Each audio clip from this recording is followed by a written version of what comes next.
నమస్తే, welcome to our channel.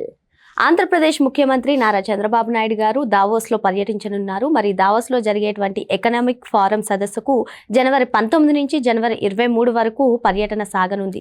మరి ఇప్పటికే కూటమి ప్రభుత్వం అధికారంలోకి వచ్చిన తర్వాత ఆంధ్రప్రదేశ్లో ఎన్నో పరిశ్రమలు, పెట్టుబడులు రావడం చూసాం. మరి ఈ దావోస్ పర్యటన వల్ల ఆంధ్రప్రదేశ్ రూపురేఖలు మారనున్నాయా? తెలుసుకునే ప్రయత్నం చేద్దాం. దీన్ని విశ్లేషించడానికి మనతో పాటుగా ఉన్నారు ప్రముఖ ఆర్థిక, రాజకీయ, సామాజిక విశ్లేషకులు అప్పసాని రాజేష్ గారు. నమస్తే సార్. నమస్కారం. ఇప్పటికే ఆంధ్రప్రదేశ్లో చూసుకున్నట్లయితే లక్షల కోట్ల పెట్టుబడులు వచ్చాయి సార్. మరి ఇప్పుడు దావోస్ పర్యటన మళ్ళీ జనవరి 19 నుంచి జనవరి 23 వరకు ముఖ్యమంత్రి చంద్రబాబు నాయుడు గారి బృందం దావోస్లో పర్యటించడం, తద్వారా ఇంకెన్ని పరిశ్రమలు, ఇంకెన్ని పెట్టుబడులు ఆంధ్రప్రదేశ్కి వచ్చే అవకాశం ఉందంటారు? తద్వారా ఆంధ్రప్రదేశ్ రూపురేఖలు మారనున్నాయా? ఏం చెప్తారు సార్? మీరు ఈ సంవత్సరం జనవరి 19 చంద్రబాబు నాయుడు గారు దావోస్ పర్యటించబోతున్న నేపథ్యంలో గత సంవత్సరం జరిగిన దావోస్ పర్యటన ఒకసారి గుర్తు చేసుకున్నాం. ముఖ్యమంత్రి హోదాలో చంద్రబాబు నాయుడు గారు, లోకేష్ గారు, వారి బృందం నాడు కూడా పరిశ్రమల శాఖ మంత్రి భరత్ గారితో కలిపి దావోస్లో పర్యటించారు. అదే క్రమంలో తెలంగాణ ప్రాంతం నుంచి కూడా ముఖ్యమంత్రి రేవంత్ రెడ్డి గారు, దుద్దిళ్ల శ్రీధర్ బాబు గారు వంటి వారు కూడా దావోస్లో పర్యటించారు. అక్కడ దావోస్లో ఇరు తెలుగు రాష్ట్రాల మంత్రులు, ముఖ్యమంత్రులు కూడా ఆత్మీయంగా ఒకరినొకరు పలకరించుకొని ఎవరి రాష్ట్ర ప్రయోజనాల గురించి వాళ్ళు అక్కడ వాళ్ళ రాష్ట్రాల తరపున వాళ్ళు లాబింగ్ చేసుకున్నారు. ఈ క్రమంలో దావోస్ పర్యటన ముగిసింది. చంద్రబాబు నాయుడు గారు, లోకేష్ గారు, భరత్ గారు అక్కడ పూర్తి స్థాయి బిజీగా గడిపారు. ఎవరెవరితోటి ఇంటరాక్ట్ అయ్యారు, ఎవరెవరితోటి ఏ అంశాల గురించి చర్చించారు, ఎవరెవరి నుంచి పెట్టుబడి ప్రతిపాదనలు వచ్చాయి, వీళ్ళు ఎవరిని అభ్యర్థించారు, దీనికి సంబంధించిన సమాచారాన్ని ఏమి ఇవ్వాల. తెలంగాణ ప్రభుత్వం 1,60,000 కోట్ల రూపాయల పెట్టుబడులు రేవంత్ రెడ్డి గారు తెలంగాణ కోసం సాధించగలిగారు అని చెప్పని దావోస్ పర్యటన నుంచి వచ్చిన తర్వాత వారు భారీ ప్రకటనలు ఇచ్చుకున్నారు. రేవంత్ రెడ్డి గారికి దావోస్ నుంచి స్వాగత సత్కారాలు తెలుపుతూ రాష్ట్ర హితం కోరి ఇన్ని పెట్టుబడులు సాధించగలిగారు అని చెప్పని ఆయన్ని కొనియాడారు. సహజంగానే మరి మనకు ఒక సామెత ఉంది కదా, మొగుడు కొట్టినందుకు కాదు తోడుకాడలు చూసి నవ్వినందుకు అని చెప్పని. ఆంధ్రాకి రాకపోయినా పర్వాలేదు, కానీ తెలంగాణకు వచ్చినాయి, వాళ్ళు తీసుకొచ్చారు, వాళ్ళు ప్రచారం చేసుకుంటున్నారు అనగానే ఆంధ్రప్రదేశ్ రాష్ట్రంలో ఉన్న రాజకీయ పక్షాలు శివాలెత్తిపోయినాయి. చంద్రబాబు, లోకేషు కోట్ల రూపాయలు ఖర్చు పెట్టి అక్కడ దాకా పర్యటనకు వెళ్ళారు. ఒక్క పరిశ్రమను తేలేకపోయారు, ₹1 పెట్టుబడి గురించి ప్రకటన లేదు, ఒక MOU లేదు అని చెప్పని ఇంకా హేళన చేయడం మొదలుపెట్టారు. అయితే ఇక్కడ గమనించుకోవాల్సింది ఏంటంటే, భారతదేశం నుంచి దావోస్ పర్యటనకి వెళ్ళిన మొట్టమొదటి ముఖ్యమంత్రి చంద్రబాబు నాయుడు గారు. అంతకుముందు స్విట్జర్లాండ్లో దావోస్ అనే ఒక ప్రదేశం ఉంటుంది. అక్కడ వరల్డ్ ఎకనామిక్ ఫోరం జరుగుతుంది. ప్రపంచవ్యాప్తంగా ఉన్న పారిశ్రామికతలు, పెట్టుబడిదారులందరూ అక్కడ ప్రతి సంవత్సరం సమావేశం అవుతారు. వివిధ ప్రభుత్వాలు, దేశాలు, ప్రభుత్వాధినేతలు, ఆ ప్రభుత్వాల ప్రతినిధులు అక్కడ ఆయా రాష్ట్రాలు, ఆయా దేశాల తరపున వాళ్ళ ప్రభుత్వాల గురించి, ప్రాంతాల గురించి వివరించి చెప్పి పెట్టుబడిని ఆకర్షించే ప్రయత్నం చేస్తారనేది కూడా ఎవరికి తెలియదు. భారతదేశంలో ఉన్న రాజకీయ నాయకుల్లో దావోస్ పర్యటనకు వెళ్ళిన మొట్టమొదటి నాయకుడు చంద్రబాబు నాయుడు గారు, ఉమ్మడి రాష్ట్ర ముఖ్యమంత్రిగా ఉన్న రోజున. అటువంటి చంద్రబాబు నాయుడు గారు దావోస్ వరకు వెళ్ళి తెలంగాణ ప్రభుత్వం 1,60,000 కోట్ల రూపాయలు పారిశ్రామిక పెట్టుబడులు సాధించగలిగితే, MOUలు చేసుకోగలిగితే, ఆంధ్రప్రదేశ్ కోసం చంద్రబాబు నాయుడు గారు ఏం చేయలేదా, చేయకుండా ఉంటారా అని చెప్పని చాలామందిలో అనుమానాలు ఉన్నాయి. వీళ్ళు ఇష్యూ రివీల్ చేయట్లేదు, వీళ్ళు కాన్ఫిడెన్షియల్గా ఉంచుతున్నారు అని చెప్పని. దీన్నే కన్ఫర్మ్ చేస్తూ తెలంగాణ IT మినిస్టర్ దుద్దిళ్ల శ్రీధర్ బాబు గారు ఆయన ఇచ్చారు స్టేట్మెంట్.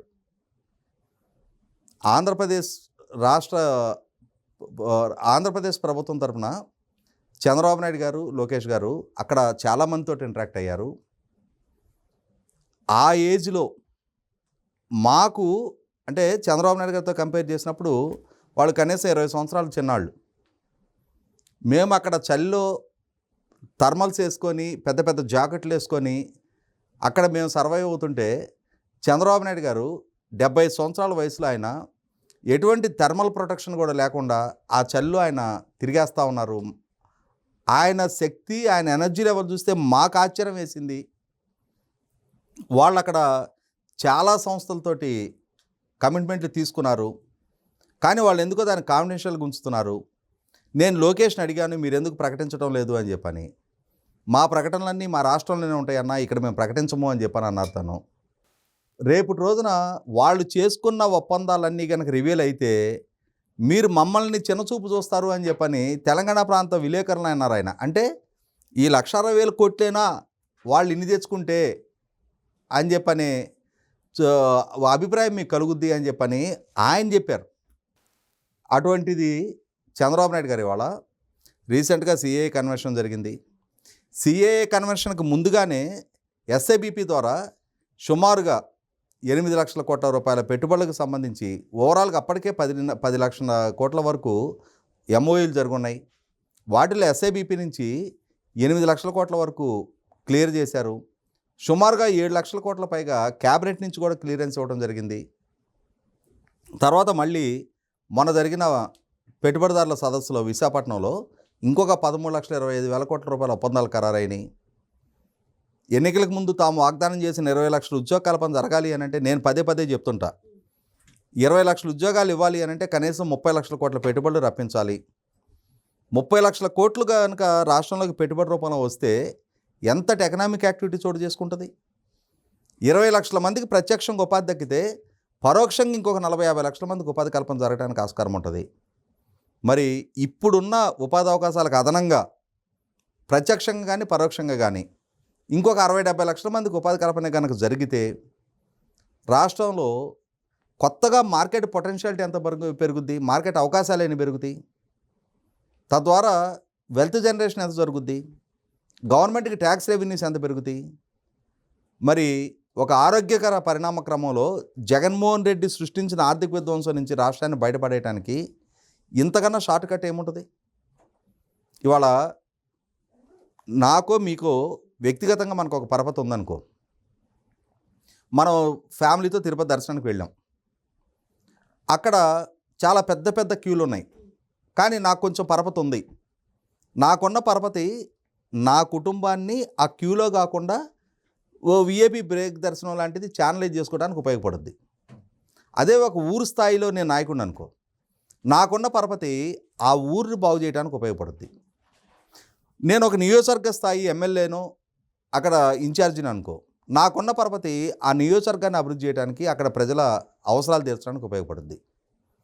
నేను ఒక జిల్లా స్థాయి నాయకుడిని, ఆ జిల్లా అభివృద్ధికి ఉపయోగపడగలుగుతా. కానీ చంద్రబాబు నాయుడు గారు రాష్ట్ర ముఖ్యమంత్రి, ఆయనకి పరపతి ఉంది, పరిజ్ఞానం ఉంది, దేన్ని ఎలా సాధించాలనే పరిణతి ఉంది. అన్నిటికన్నా ముఖ్యంగా ప్రపంచవ్యాప్తంగా కార్పొరేట్ సర్కిల్స్లో ఆయనకు ఒక గుర్తింపు, గౌరవం ఉన్నాయి. ఇండియాలో ఆంధ్రప్రదేశ్ అనే ఒక రాష్ట్రం ఉంది. ఆ రాష్ట్రానికి he is none other than CEO of state అంటారు. ఎలక్టెడ్ చీఫ్ మినిస్టర్ అని కూడా అనుకోరు.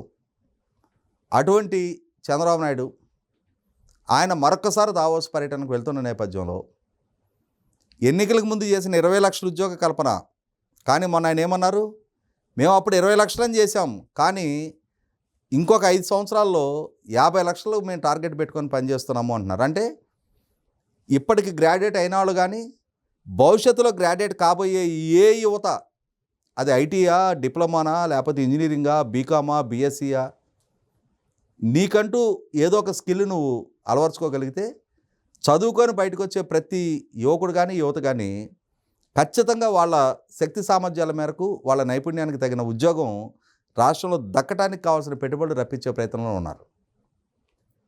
రాష్ట్రంలో నిరుద్యోగత అనేది శాశ్వతంగా రూపమాపగలిగితే దానికి కావాల్సిన ఎంప్లాయ్మెంట్ పొటెన్షియాలిటీకి, అంటే ఎంప్లాయ్మెంట్ జనరేషన్కి కావాల్సినంత పొటెన్షియల్ ఇన్వెస్ట్మెంట్స్ కనుక రప్పించగలిగితే రాష్ట్రం సుభిక్షంగా ఉంటుంది. ఆల్రెడీ ఇప్పటికీ ఒక ప్లాట్ఫామ్ సెట్ అయ్యి ఉంది. ఆర్సిలర్మిట్టర్ 1,60,000 కోట్ల రూపాయల పెట్టుబడులు మా రాష్ట్రంలో గ్రౌండింగ్ అయ్యాయి. గ్రీన్ హైడ్రోజన్ 1,85,000 కోట్ల రూపాయల పెట్టుబడి మా రాష్ట్రంలో గ్రౌండింగ్ అయింది. బీపీసీఎల్ 95,000 కోట్ల రూపాయల రిఫైనరీ మా రాష్ట్రంలో గ్రౌండింగ్ అయింది.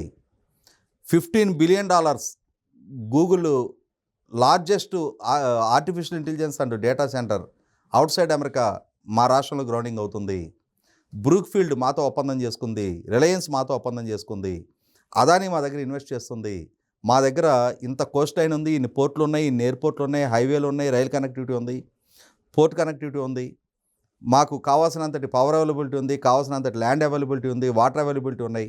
వీటన్నిటికన్నా ముఖ్యంగా మా దగ్గర లక్షలాదిగా మిలియన్ల కొద్దీ చదువుకున్న యువత ఉన్నారు. ఇంతకన్నా ఏం కావాలి పారిశ్రామికవేత్తకి? వీటన్నిటికి తోడు మా దగ్గర ఉన్న పాలసీస్ చూడండి, మా గవర్నెన్స్ చూడండి, మేము ఎంత వేగంగా మీకు అనుమతులు ఇస్తామో అని చెప్పని రాష్ట్రాన్ని ఒక పాలకుడు ప్రమోట్ చేస్తూ ఉన్నప్పుడు తనకున్న ట్రాక్ రికార్డే పెట్టుబడిగా రాష్ట్రానికి ఒక గుడ్ విల్ ఆపాదించే ప్రయత్నం జరుగుతూ ఉన్నప్పుడు ఆల్రెడీ ఆయనకున్న అనుభవం, ఆయనకున్న పరిజ్ఞానం, ఆయనకున్న పరిచయాలు రాష్ట్రానికి మరిన్ని పెట్టుబడులని ఛానలైజ్ చేయగలుగుతాయి. ఇవాళ సిఐఏ కన్వెన్షన్ ముగిసిన వెంటనే లోకేష్ అమెరికా, కెనడా పర్యటనలో ఉన్నాడు. మళ్ళీ అక్కడి నుంచి రాగానే వచ్చే నెలలో చంద్రబాబు నాయుడు గారు, లోకేష్, భరత్ కలిసి మరి దావోస్ పర్యటనకు వెళ్తూ ఉన్నారు. అంతకుముందు సింగపూర్లో పర్యటించారు, యూకేలో పర్యటించారు, అలాగే దక్షిణ కొరియాలో పర్యటించారు, గల్ఫ్లో పర్యటించారు.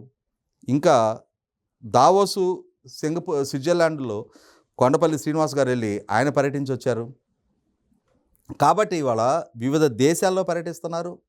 దేశంలో ఢిల్లీ, ముంబై లాంటి ప్రాంతాల్లో కట్ అండ్ రైజర్ ప్రోగ్రాములు పెట్టి అక్కడ కార్పొరేట్ ప్రపంచంలో అక్కడున్న పెద్దలందరితో ఇంటరాక్ట్ అవుతూ ఉన్నారు. కాబట్టి 100% చంద్రబాబు నాయుడు గారు దావోస్ పర్యటన రాష్ట్రానికి ఒక గేమ్ చేంజర్ కాబోతుంది అనేది వాస్తవం. ఎందుకంటే 2014 నాడు పరిస్థితులు వేరు. కొత్తగా విభజన జరిగిన రాష్ట్రం, లోటు బడ్జెట్, రాజధాని కూడా లేని స్థితిలో ఏర్పాటైన రాష్ట్రం. అలాగే 2019-24 మధ్యకాలంలో కూడా జగన్మోహన్ రెడ్డి హయాంలో సృష్టించిన విధ్వంసం చూసాం. అతని ఆ విధ్వంసం సందర్భంలో అతను కూడా ఒకసారి దావోస్ పర్యటనకు వెళ్ళొచ్చాడు.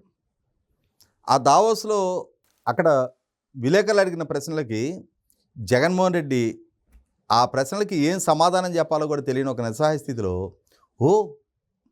లెంతీ క్వశ్చన్ అని చెప్పని స్కిప్ చేసిన పరిస్థితులు చూసాం. అలాగే నాటి IT and industry minister Gudivada Amarnath, అతను కూడా ఒకసారి దావోస్ పర్యటనకు వెళ్ళొచ్చిన తర్వాత మరుసటి సంవత్సరం మళ్ళీ దావోస్ సమ్మిట్ జరుగుతున్న సందర్భంలో మరి ఆంధ్రప్రదేశ్ నుంచి ప్రతినిధి బృందం వెళ్ళటం లేదు ఏంటి అని చెప్పని విలేకరులు ప్రశ్నిస్తే అక్కడ -డిగ్రీల్లో టెంపరేచర్ ఉంటుంది, గడ్డగట్టిపోయే వాతావరణం, అక్కడ కనీసం స్నానం కూడా చేయలేము మనం, కాబట్టి మేము అక్కడికి పర్యటించడం లేదు అని చెప్పని, అంటే మేము యువ ముఖ్యమంత్రిని అని చెప్పని డబ్బా కొట్టుకునే జగన్మోహన్ రెడ్డి గారు, నేను యువ ఐటీ మంత్రిని అని చెప్పుకునే గుడివాడ అమర్నాథ్ ఈ విధమైన వాళ్ళ అసమర్థతని, వాళ్ళ నిస్సహాయతని కనీసం రాష్ట్రం గురించి, రాష్ట్ర యువత గురించి, రాష్ట్ర యువతకు చేసిన వాగ్దానాల గురించి కనీసం మాత్రం పరిగణలోకి తీసుకోకుండా రాష్ట్రంలోకి పెట్టుబడులు రప్పించడంలో కనీసం మాత్రం చొరవ చూపని పాలకుల్ని చూసాం.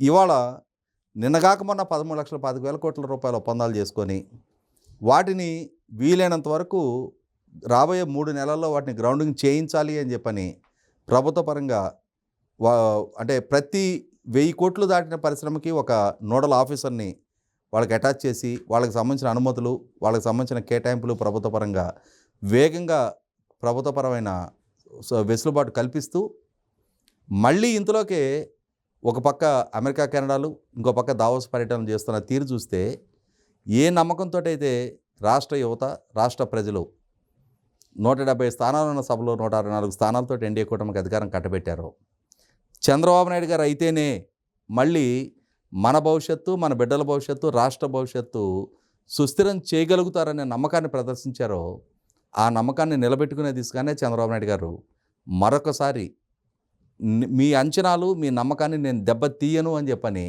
తను రుజువు చేసుకుంటా ఉన్నారు. మరో అంశంతో మళ్ళీ కలుద్దాం. Thank you sir.